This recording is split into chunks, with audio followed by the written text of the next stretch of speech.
それでは、改めまして自己紹介をしましょう。こんにちは、アストンマーチャンです。よろしくね。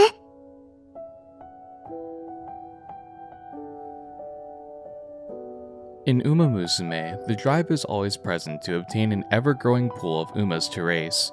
Even if a player is unable to obtain a specific character, information regarding them can still be found in the game's trainer notes. Though a brief overview, with some features still locked, the player can still view Umas they've yet to obtain, with most being unreleased in the global version. These Umas are added if a player has either encountered or raced against them in their careers. This is the case for all but one Uma, who doesn't appear unless pulled. Until that point, she ceases to exist in that world. So why is this the case? Why does this Umamusume remain hidden despite the strong urge to be remembered? Who is this Uma? And what was the career of the racehorse she was modeled after? Today, I intend to dive into these topics and present to you a story of regret and remembrance, a rivalry that never was, and a memory fleetly fading with time. This is the story of Aston Machan, a legacy that will never be forgotten. This video will act as one of two parts covering both the real-life history and Umamusume version of Aston Machan and her career. This video will mainly focus on real-life events with some Umamusume tie-ins. Machan's story is a roller coaster, and I plan to release a full in-game analysis when she's available for global players, so they may experience it for themselves. So first and foremost, let's tackle the main topic at hand. Why is Aston Machan presented in the first episode of Umamusume's third season? Specifically, with shots revolving around Daiwa Scarlet and Vodka. She has no speaking roles and just stares into the camera. Aston Machan was active during the same time as Daiwa Scarlet and Vodka. As her history unfolds in this video, you will see why she slowly was forgotten. Every Uma present in the game have their real-life identities acquired through licensing agreements with various horse owners. This is often facilitated directly by the JRA. Some owners will simply allow their horses to be represented, while others will have specific requests they'd like implemented in the game and anime series. For Aston Machan, her Umamusume counterpart was supervised heavily by her original owner. Machan is the only Uma to break the fourth wall in this series, directly staring into the camera, or shuffling her way into shots if the camera pans or cuts away from her. This is an attempt for her to never be forgotten, a statement which she is absolutely obsessed with. During instances where Machan is the main focus of a scene in the game, she'll always be staring straight at the camera, as if she's not speaking to any other in-world characters, but instead to you as the player, directly requesting you to remember her and not be forgotten. Aston Machan was a mare born on March 5, 2004, at the Shadai farm in Hokkaido. Her sire was Admire Kazin, and her dam Rustling Copes. Kazin was a two-time G1 winner both at the Asahi High Futurity Stakes and the Yasuda Kinen. Aston Machan would be among the first crop of Admire Kazin. From birth, the farm personnel had evaluated Machan as a horse of great potential. Due to this, Machan was placed in one of many JRA select sales, where promising foals are put up for sale to be acquired by various owners. It was highly believed that with the promising evaluation, Machan would be purchased in no time. What was unexpected was the individual who would purchase Machan. Even with an impressive evaluation, initially, Machan found no potential buyers. This was mainly due to the fact of her being the first crop of closing offspring. No previous data was available, which deferred many potential buyers. Eventually, Aston Machan was purchased by Dr. Mayumi Tosa, who was a female physician. Machan would be, according to available records, the first horse owned and raced by Mayumi, who at the time was still a widely unknown name in the world of horse racing. The name Aston Machan comes from a combination from the British luxury car brand Aston Martin, alongside Mayumi's school nickname of Machan. Mayumi was a fan of James Bond, and wanted her newly acquired mare to run as fast as the car driven by him, the Aston Martin. Aston Machan, following the acquisition by Mayumi, would be placed in the Rito Training Center, where she'd eventually be paired with Sei Ishizaka. Like many others, Ishizaka was skeptical of Machan's potential, being the first crop of Kozine offspring. During the training that followed, and despite the mass skepticism, Machan showed great potential. She was incredibly light on her feet, allowing her to show excellent speed as training progressed. Machan was also a fast learner, being among the most advanced group in terms of progress leading to her 2-year-old year. Just like her name, both Mayumi and Ishizaka believed that Machan could perform well even in state-graded races. On July 22, 2006, Aston Machan entered the Kokura racecourse for her debut. Though Machan showed promising speed during training, it was still unclear what racing aptitude suited her best. For this race, Machan would also be ridden by the renowned jockey Yutaka Take. Machan would be second favorite even with Take as her jockey and her impressive speed. The favorite was Charmant Reni, jockeyed by Ryuji Wada. Though second favorite, the odds difference was minimal between the two racers. Take decided to use this as an opportunity to teach Machan how to race, easing her into the scene rather than forcing her to go all out. A racehorse can show promising talent, but having an exceptional jockey can only elevate that performance.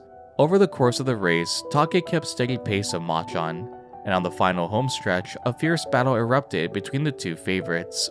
Machan would ultimately lose this race to Reni, and a new discovery would be unveiled about Machan as well. At the final homestretch, Machan, as Take recounts, seemed startled and began losing focus, drifting outward as the race progressed. This caused Machan to be overtaken. She struggled with concentration, and this was something that her trainer took note of, aiming to help her overcome this hurdle alongside her. Even though she placed second, it was clear that Machan could perform well in short-distance races. Due to this, the following 3 races Machan would participate in would range from 1200 to 1400 meters, and the results only act to solidify her strength in short-distance racing. In her second race, the 2-year-old maiden, Machan would hang in second place and alongside Wada, overtake the leading position, securing a victory by a half length. At the Nisei Stakes, Machan's third race, something extraordinary quickly unfolded. Samejima, a relatively new jockey, kept Machan in second place, pacing her until the final homestretch. This strategy was the same Samejima had used with another horse of Ishizaka's stable, Paradise Bird. As they approached the final 200 meters, Machan challenged a first place position, and before long, overtook the lead, securing a confident victory. To the audience, Machan was strong. She blitzed past the leading position, but she didn't look like she was anywhere near her limit. Machan's fourth race, the Fantasy Stakes, would once more pair her with Take. This race was Machan's longest distance in her career, being 1400 meters. Now, before you go commenting that the change in aptitude is minor, it plays a great impact specifically on horses adept to shorter aptitudes. Unlike sprint races, which Machan had been participating in, a horse cannot simply run at full speed from start to finish without issue. Mile distances and greater act to test a horse's cardiovascular endurance and energy conservation. For horses with limited stamina, burst acceleration, or haste to run away, mile races and beyond are simply out of reach.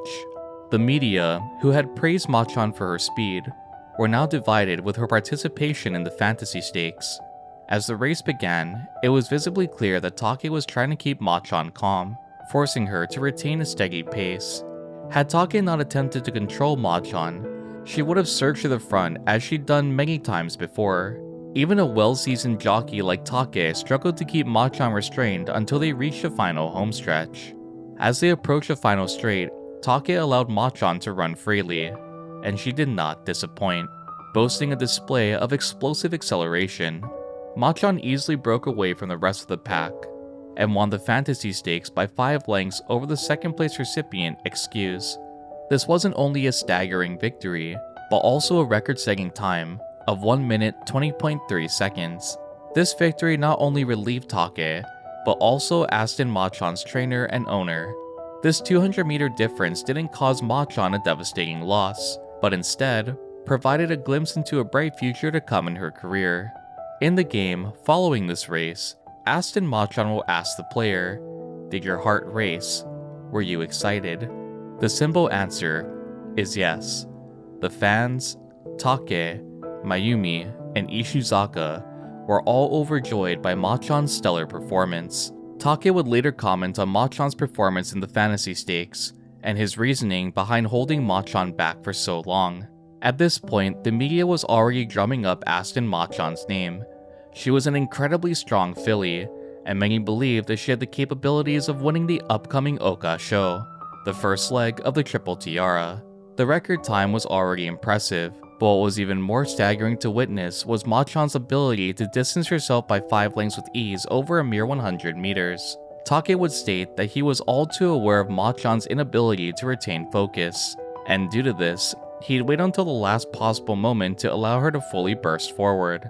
Machan had a tendency to let her mind wander, so Take did all he could to remain vigilant and lead Machan for a majority of the race. Though Take would state that Machan appeared to have eased her way into racing, and this race in particular did yield results, he also would state that as the competition got stronger, Machan's lack of concentration would be her greatest weakness. Take would continue, addressing Machan's aptitude. Though she was fast in the final 100 meters, Take observed that Machan simply wanted to rush forward, and due to this, he concluded that her best distance would most likely remain at 1200 meters. A month later, on December 3, 2006, Aston Machan would participate in the Hashin Juvenile Fillies, her first participation in a G1 race. Once more, Take would take the reins, ready to guide Machan to another victory and overcome her lack of concentration. This race would be 1600 meters in length, and due to Machan's previous fantasy stakes win, her team was confident that she could display her monstrous speed even with a 400 meter difference over her preferred aptitude. Machan would be the favorite to win, sitting at a 1.6 to 1 odds. As the race began, right out of the gate, Machan attempted to surge forward. Even with his vast experience, Take still struggled to manage her, eventually calming her and positioning themselves in 5th place along the inside of the course. Fans were seeing once more both Machan's speed and Take's expertise in action. Sticking close to the rails until the final corner, Take kept control of Machan, and down the final straight, Take broke through the leading group and Machan surged forward. Just like the fantasy stakes, they began distancing the lead horses. But unlike the fantasy stakes, this time, a new challenger would emerge. From the far outside pursued a dark bay filly, one displaying a monstrous spurt to catch the leading position. Soon, a head-to-head duel began between Machan and this dark bay filly, and ultimately, Machan would lose by a neck. The horse who challenged Machan's incredible speed and proved victorious was named Vodka. Vodka, though at the time still widely unknown, was a racehorse capable of strong performances. Utilizing longer strides inherited from her sire, Tiny No Gimlet, she showed a clear display of potential defeating Machan in this race. Vodka wasn't the favorite, but sat 4th to win this race. Vodka also had recently entered the racing scene, only debuting a month before racing off against Machan. This race would be the beginning of a dominant presence in the racing world by Vodka, one that would redefine her generation and leave a lasting impact on the world of horse racing. Vodka was strong, but her jockey, Hirofumi Shi, was also a well-seasoned jockey in his own regard. She had ridden Agnes Digital in the 2001 Autumn Tenno show, ending the legendary reign of the Overlord, TM Opera O. Reflecting on this defeat, the normally calm and collected Take would comment, "The opponent was just too strong. She's strong." Aston Machan's training assistant, Kazuya Ueda, also would state, Machan, was born in the wrong era. Though harsh, these words sadly would hold true. Aston Machan being born not only in the same era as Vodka, but also Daiwa Scarlet, two names that you're familiar with, so it's quite ironic how the name Aston Machan remained foreign until you watch this video. It's a perfect example of Ueda's comment. Aston Machan was neither weak nor incapable. In fact, she was far from it. Although she was strong, the Juvenile Fillies race proved that there were opponents far stronger, ones who would lead on to define their era. Trainer Ishizaka would take this loss as a lesson. confident Machan could still handle 1600-meter races, and still had high hopes for her 3-year-old racing year. Their next aim would be the Oka Sho, but the question still remained. Could Machan win over such strong opponents? With 2006 coming to a close, Machan would race 5 total times, placing first in 3 and second in 2, an impressive record for her 2-year-old year. As 2007 began, Aston Machan would race in the Fillies Revue held on March 11th. This race, alongside the Tulip Show, is regarded as one of the 2 major trial races for the Oka Sho. The Revue is 1400 meters in length, 200 meters shorter than the juvenile Fillies race Machan participated in the previous year. Machan's rival, Vodka, had also won the Tulip Show the previous week, setting the stage for Machan to prove herself in the second trial race leading up to the Oka Sho. Unsurprisingly, Take remained as Machan's jockey, and Machan once more was the overwhelming favorite to win. Take, just like he did previously, restrained Machan from bursting forward straight out of the gate, easing her into 3rd place as the race continued, allowing Machan to fully spurt down the final straight. She quickly overtook the lead effortlessly, claiming a victory by 2.5 lengths over the 2nd place recipient, Amano Cherry Run. Even with this victory, and redemption from her previous defeat, something didn't sit right with Take. After the race, he commented that Machan has too much speed.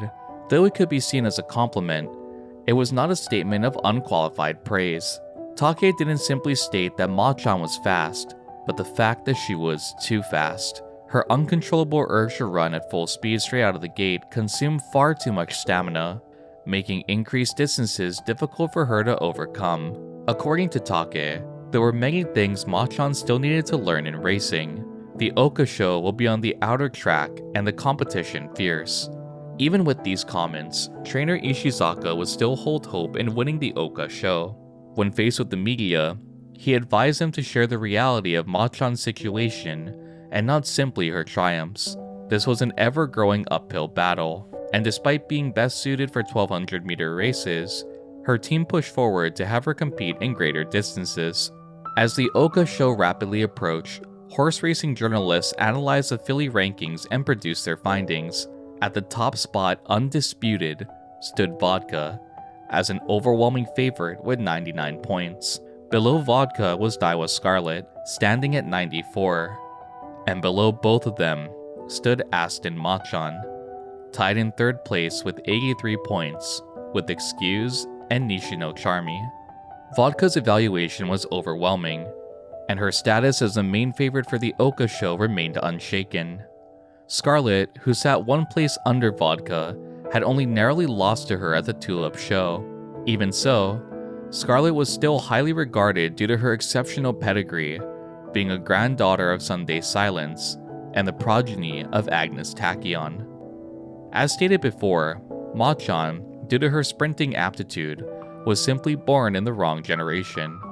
She was an adept to greater distances, and to top it all off, she shared the racecourse with 2 monsters of her generation. Even with her strength, Machan began to fade into their shadow. On April 8, 2007, Aston Machan would enter the racecourse against these 2 era-defining mares. Vodka, jockeyed by Hirofumi Shi, stood as the overwhelming fan favorite with a 1.4 to 1 odds. Aston Machan, once more jockeyed by Yutaka Take, stood second at a 5.2 to 1 odds. Under Machan was Daiwa Scarlet, jockeyed by Katsumi Ando, who stood at a 5.9 to 1 odds. It is important to note that in this race, the 4th horse, Shonan Talent, would stand at a staggering 34.7 to 1 odds, and 5th favorite, Emmy's Smile, stood at 44.6 to 1. It was obvious, even if evaluated lower than Vodka and Scarlet, many still saw Machan's potential to emerge victorious at the Oka Sho. The audience expected to see a fierce 3-way battle for the finish, with these 3 favorites each pushing the other to their limit. The truth is, 2 would live up to that expectation, with one falling further behind in their shadow. This race in particular is a primary reason for Machan's appearance in Umamusume as a background character to Scarlet and Vodka, a ghost who never utters a single word, yet demands the viewers' undivided attention. Unlike previous races, Take wouldn't be able to restrain Machan. Showing her usual temperament, defying Take, Machan would run at full speed to second place approaching the final corner. Crossing into the final homestretch, Machan would drift further behind. Take, who had already expressed his concern with Machan on longer aptitudes, would once more comment that Machan continued to show sprinter tendencies. Had she run smoothly with the flow of Take's guidance, he had full belief that she could have contested both Vodka and Scarlet at the Oka Sho.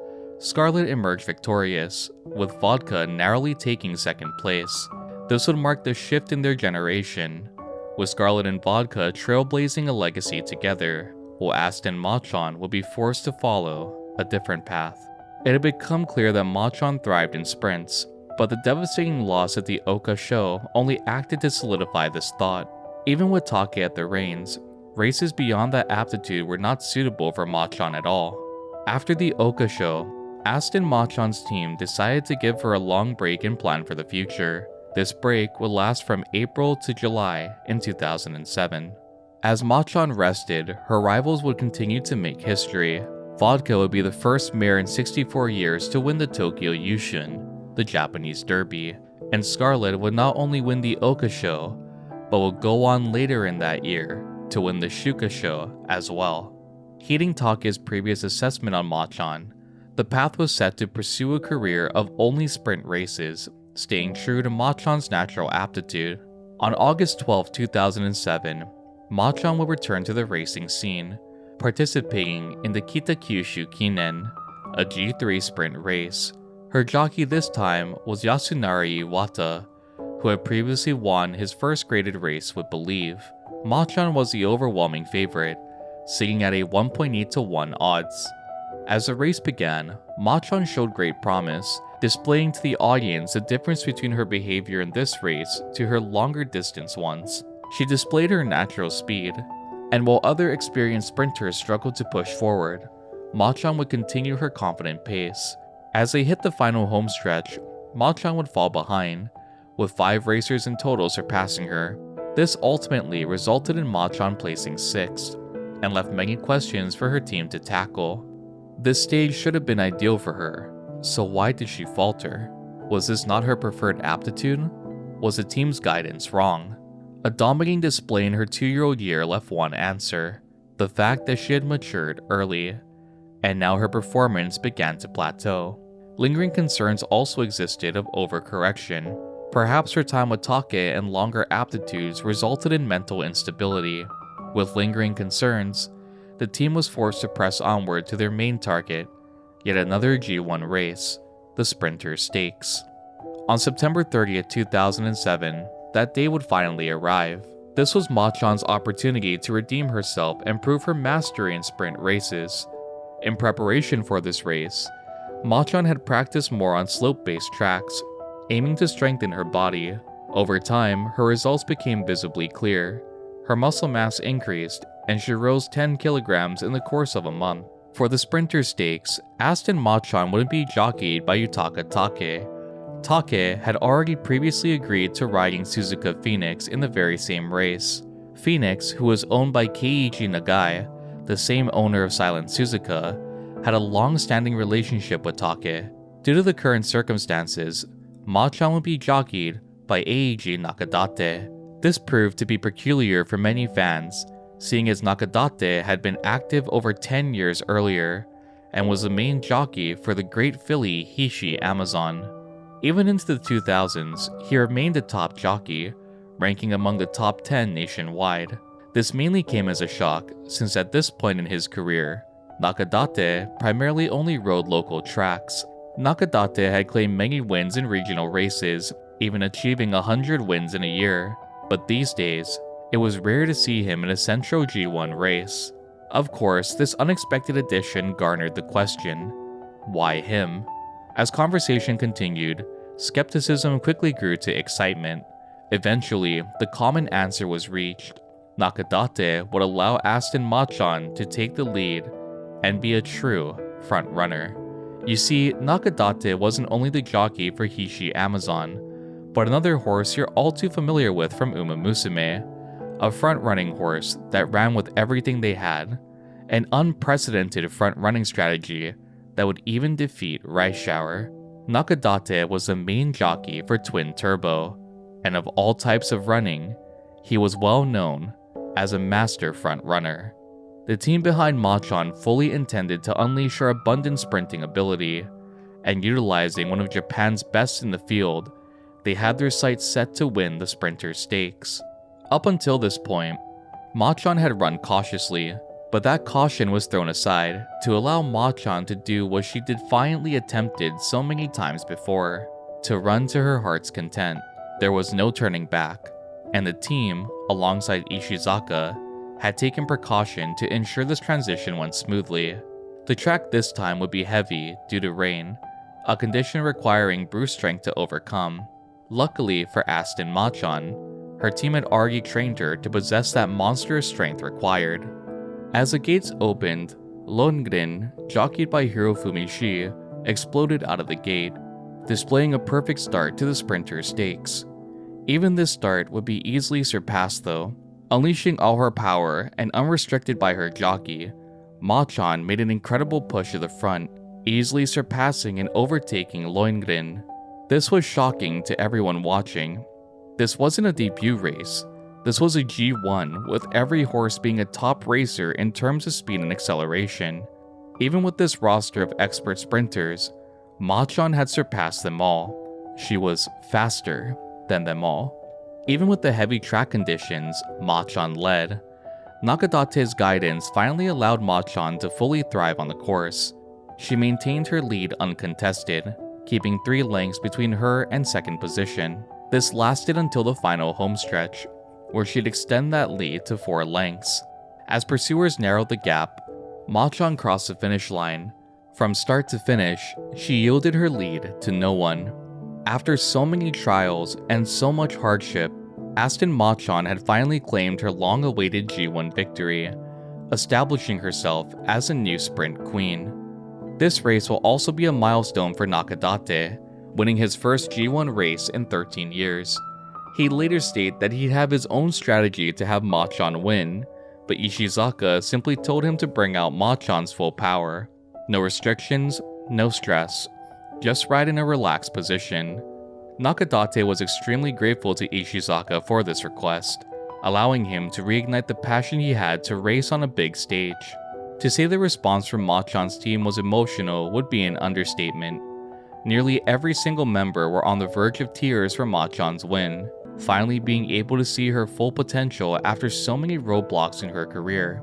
Even though she would never stand aside Vodka or Scarlet, she had made her mark, claiming a victory on the greatest stage for Japan's sprinters. Aston Machan was still a 3-year-old horse, and it had been 15 years since a horse that young had claimed a victory at the Sprinter Stakes. Only Nishino Flower had done the same before in 1992, making Machan the second 3-year-old horse ever to win. Machan was also younger than Flower at this time, making her the youngest horse in Japan's history to win, only elevating the accolades. Even with this monumental victory, it sadly will remain in the shadow of the 2 super fillies of her generation.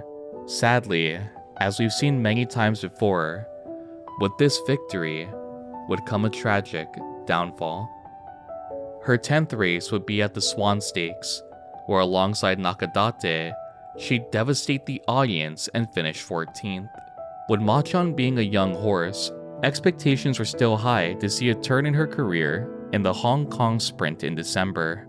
Equine influenza forced Machan to withdraw, and once more, it was announced that she'd rest for the remainder of the year. On February 10th, 2008, Aston Machan entered the Silk Road Stakes, this time accompanied once more by Yutaka Take. Instead of trying to ease into longer distances, Take would allow Machan to show her full strength in her preferred 1200 meter distance. Even with this once more being Machan's specialized aptitude, she'd ultimately place 10th. Even Take was unsure of what had occurred. Unlike before, he hadn't felt anything off with Machan, nor did he act to hold the reins to command her to pace. Like previous evaluations, Machan was still young, and only showed potential to grow as her team planned to race her in the Takamatsunomiya Kinen in March. Following this, her team had high hopes and planned to race her overseas. But that did not happen. A newspaper article published in April 2008 would be headlined, "Aston Machan, Sudden Death. Death due to acute heart failure." The article continued, Aston Machan, last year's Sprinter Stakes winner, who had been treated at the Retail Training Center Clinic for colitis, died on April 21, 2008. She had 11 career starts and 5 wins, including 4 graded victories. Colitis is colitis of unknown causes. According to a JRA doctor, Kiminobu Yoshinari, mental factors such as stress are also considered.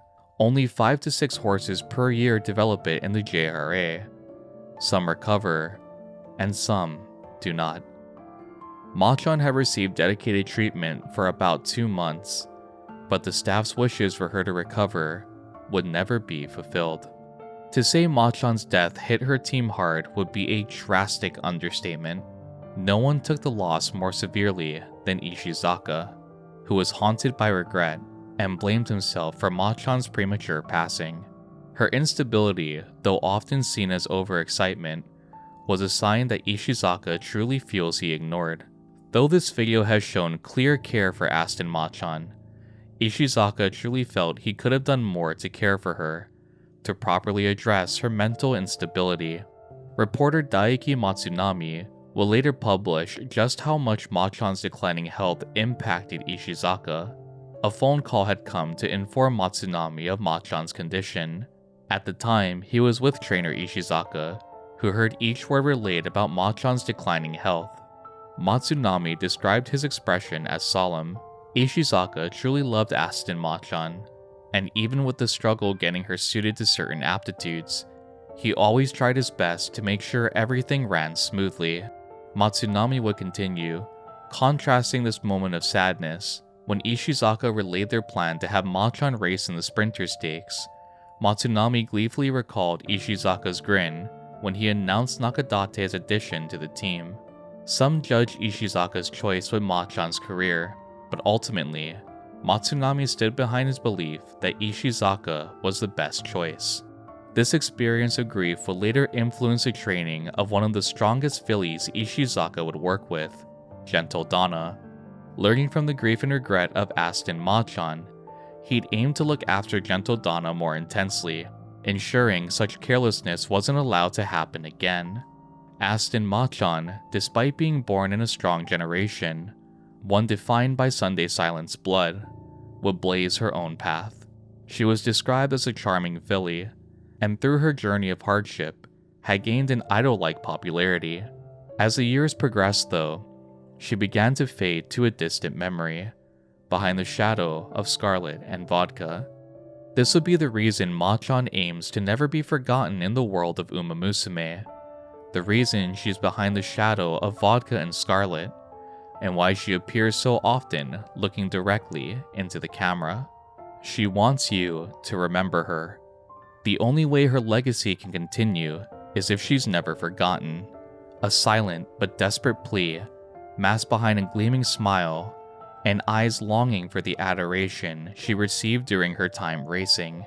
This was the story of Aston Machan, a filly who paved her own legacy, and against Japan's strongest, still left a mark on the racing world. Personified in Umamusume by a soft-spoken Uma with a deep compassion for her fans, and a yearning to never be forgotten. Did you enjoy this video, and what was your favorite part? Be sure to let me know in the comment section down below. Thank you all for joining me, and as always, I will see you all in the next video.